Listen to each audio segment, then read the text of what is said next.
Magandang araw mga bata! Handa na ba kayo sa ating aralin ngayong araw? Ang ating aralin ay pagtukoy, pagbabahagi at pagsasadula ng mga pangyayari sa kwento. Sa araling ito, matutukoy mo ang sanhi at bunga ng mga pangyayari sa kwento. Matutukoy mo rin ang suliranin at solusyon sa kwento. Inaasahan rin na mailalarawan mo ang mga pagtagpo sa kwento at maibahagi mo ang binasa o napakinggan sa kwento. Nakabasa ka na ba o nakaparinig ka na ba ng kwento? May isang kwento ka ba na hindi mo malilimutan? Natatandaan mo ba ang mga pangyayari sa kwentong iyong napakinggan? O kaya mo bang ibahagi ito sa ating klase? Ang kwento ay isang malikhang akda na maaaring likha ng isip o guni-guni. Mayroon din namang mga kwento na hango sa totoong pangyayari sa buhay. Ang kwento ay umiikot sa mga tauhan at mga pangyayari. Ang kanilang mga kilos ang nagdudulot ng iba't ibang kaganapan o tagpo. Ang kwentong ating babasahin ngayon ay isang likhang isip ko lamang at ito ay pinamagatang Ang Batang Masipag Ngunit Sakitin. Masayang-masaya ang mag-asawa na sina Mang Albert at Aling Linda dahil sa nakikita nilang kasipagan ng kanilang anak. Si Mercy ay laging nasa loob lamang ng kanyang kwarto at nag-aaral. Isang araw, lumapit ito sa kanila at may iniabot na papel. "Ma, Pa, ito po ang regalo ko sa inyo," wika ni Mercy habang ipinapakita ang sertipiko. "Wow, anak! Ikaw ang nangunguna sa klase nyo?" Masayang wika ni Aling Linda. "Masaya kami sa kasipagan mo, anak. Sana'y ipagpatuloy mo lang ang kasipagan mo, anak." Masayang bati ng kanyang ama. Sa sobrang tuwa ng mag-asawa, ibinili nila ng regalo ang kanilang anak. "Mercy, anak, halika doon sa sala. May regalo kami ng papa mo," yaya ni Aling Linda sa kanila. "Ma, masakit po ang ulo ko." "Naku anak, nilalagnat ka," nag-aalalang sagot niya. "Bumangon ka saglit at uminom ka ng gamot," wika ng ina. "Anak, marahil sa pagod at sobrang pagpupuyat mo at hindi ka rin nakakain sa tamang oras, kaya ka nagkasakit," nag-aalalang wika ng ama. Simula noon, hindi na nagpabaya sa pagkain si Mercy. Kumakain na siya sa tamang oras. Masustansyang pagkain na rin ang kanyang kinakain. Pagkatapos niyang mag-aral, natutulog na siya ng maaga. May maayos na siyang marka, malusog pa ang kanyang katawan. Diyan nagtatapos ang ating maikling kwento. Mga tanong mula sa kwento. Sino ang mga tauhan sa kwento? Paano mo ilalarawan si Mercy?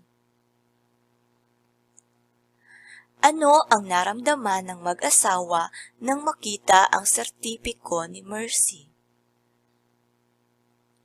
Bakit nagkasakit si Mercy? Ano ang ginawa ni Mercy para hindi na siya magkasakit? Saan nangyari ang ating binasang kwento?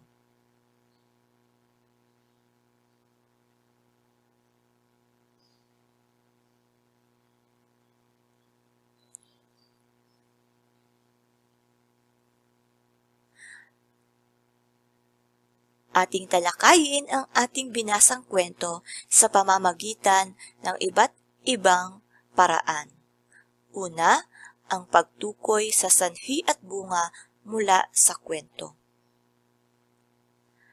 Ang sanhi ay tumutukoy sa pinagmulan o dahilan ng isang pangyayari. Ang bunga ay ang kinalabasan o resulta ng isang pangyayari.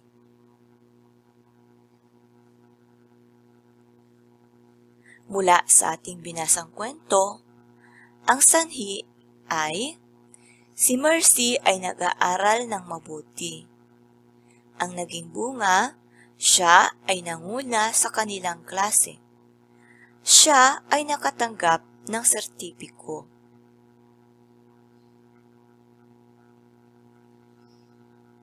Pangalawang paraan ay ang pagtukoy sa problema o solusyon mula sa kwento.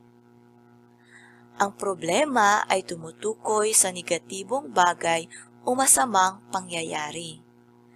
Ang solusyon naman ay tumutukoy sa kasagutan ng mga tanong o problema. Mula sa ating binasang kwento, ang problema ay si Mercy ay nagkasakit.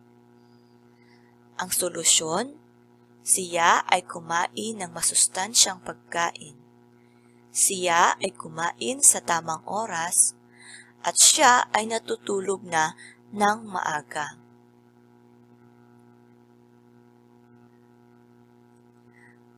Pangatlong paraan para malaman na naunawaan mo ang kwento ay ang paglalarawan ng mga tagpo sa kwento. Masasabing masaya ang tagpo sa kwento dahil nakatanggap ng sertipiko si Mercy. Pero dahil sa kanyang sobrang pag-aaral, siya ay nagkasakit. Nagpapaalala ito sa atin na kung may bagay tayong gusto, pagsikapan natin, pero alagaan pa rin natin ang ating kalusugan. Pang-apat na paraan para malaman na naunawaan mo ang kwento ay ang pagbabahagi ng kwento. Tandaan sa pagbabahagi ng kwento, banggitin ang pamagat at ang mga tauhan sa kwento. Maaari mo silang ilarawan. Isa-isahin din ang mga pangyayari ayon sa pagkakasunod-sunod ng mga ito.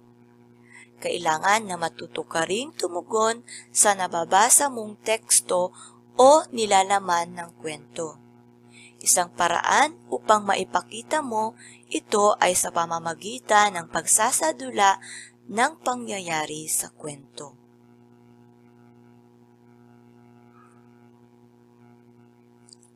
Maaari mo bang isadula ang ating binasang kwento? Ang batang masipag ngunit sakitin.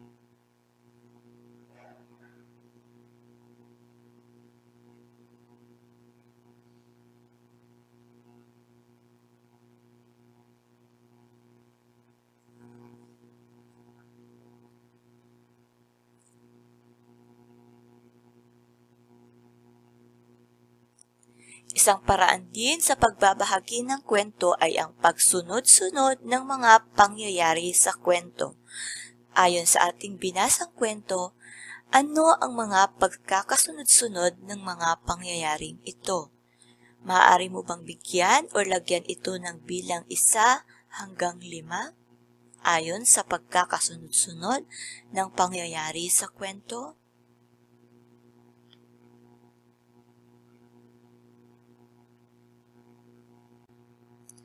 Ating sagutan ang mga sumusunod na gawain. Tukuyin kung sanhi o bunga ang may salungguhit na pangyayaring hinango sa kwento. Isulat ang S kung sanhi at B naman kung bunga. Una, hindi tumitingin sa daan si Kara, nadapa tuloy siya.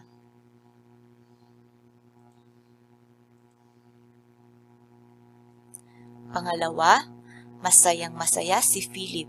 Binigyan kasi siya ng pasalubong ng kanyang ama.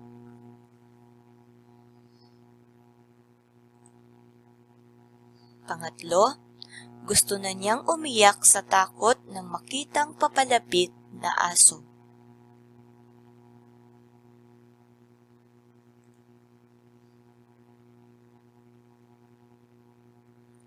Pang-apat,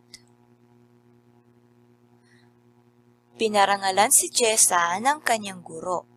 Natapos niya kasing sagutan ang mga gawain sa module. Panglima, masarap ang inihanda ni Nanay Sita. Naparami tuloy ng kain ang anak na si Eric.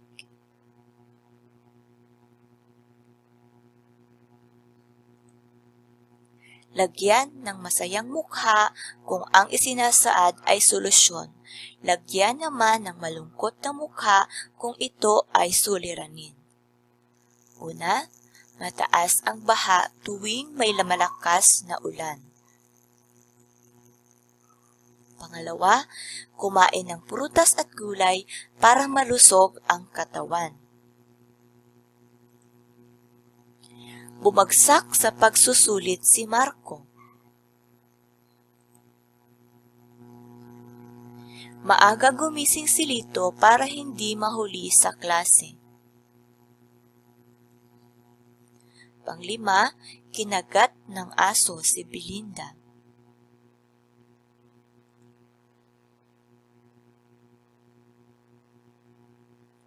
Sumunod na gawain, tukuyin kung ang pahayag ay paglalarawan ng naganap sa kwento o hindi. Isulat ang tama kung oo, isulat naman ang mali kung hindi. Una, masipag mag-aral si Mercy kaya siya ay nanguna sa klase.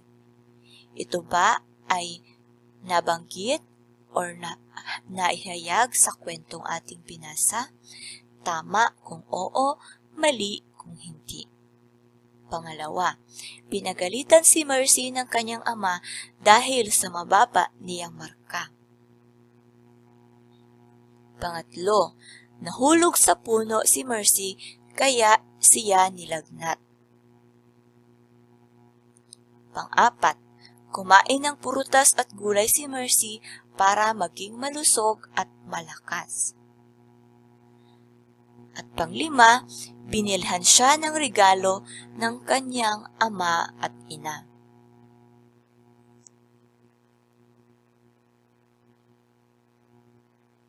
Tandaan, masasabing lubos mong naunawaan ang isang kwento kung kaya mong sagutin ang mga tanong tungkol sa kwento, matukoy ang mga tagpo sa kwento, maibahagi ang kwento sa iba, masabi ang sanhi at bunga sa kwento, at masabi ang problema at solusyon na nabasa sa kwento. Pagsunod-sunurin ang mga pangyayari sa kwentong ang leyon at ang daga. Lagyan ng bilang 1 hanggang 5.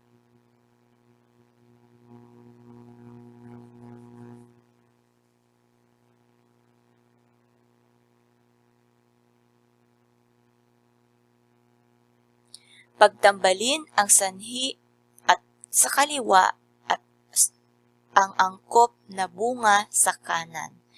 Isulat ang titik ng tamang sagot. Napakainit ng panahon. May sirang ngipin si Tomas. Napakalakas ng bagyo. Nagtulungan kami. Hindi mag-ingat magmaneho ang lalaki. Ang nasa kaliwa at ang nasa kanan naman, naaksidente siya sa daan. Madali namin natapos ang gawain. Sinuspinde ang klase. Binuksan namin ang aircon. Pumunta siya sa dentista.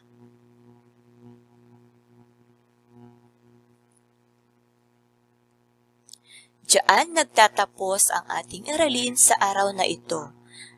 Sana ay may naunawaan kayo sa araling ito. Maraming salamat sa inyong pakikinig. Paalam!